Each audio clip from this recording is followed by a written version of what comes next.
এত unique pencil box যে আনার সঙ্গে সঙ্গেই আমি ভিডিও করা শুরু করে দিয়েছি। সত্যি বাবাই যে কোথা থেকে এসব বেছে বেছে নিয়ে আসে কে জানে। ভুটুবাবুর প্রথম পেন্সিল বক্স, তাও এত সুন্দর দেখতে যে কি বলবো। রাবারগুলোও দেখো কি সুন্দর, তার ওপর আবার গাড়ির স্টাইলে চাকাও দেয়া। আনতে না আনতেই আমি পেন্সিল রাবার দিয়ে আড়ম্বর করে সাজিয়ে দিয়েছি। যদিও এতদিন ভুটুবাবু আমার পেন্সিল বক্সই ব্যবহার করছিল। অবাক লাগছে না? আগে হ্যাঁ, এটাই সত্যি। এই যে এটা আমার পেন্সিল বক্স, তাও ক্লাস 9 থেকে একেবারে কলেজ লাইফ পর্যন্ত। এই দেখো আমার নামও লেখা রয়েছে, পেন্সিল রাবারগুলোও আছে। এগুলো খুব একটা ব্যবহার করিনি, তাই রয়ে গেছে। কে জানতো আমার ছেলে যে আমার জিনিসগুলোই ব্যবহার করবে। ছোট হয়ে গেছে, লেখা যাবে না, তাও রেখে দিয়েছি স্মৃতি হিসেবে।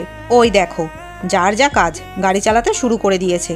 ওরে, ওটা আসল কাজে ব্যবহার কর রে ভুটু। তবে ভুটুর এই পেন্সিল বক্স স্কুলে নিয়ে যেতেই তো বাচ্চাদের থেকে তাদের মায়েদের বেশি পছন্দ হয়েছে।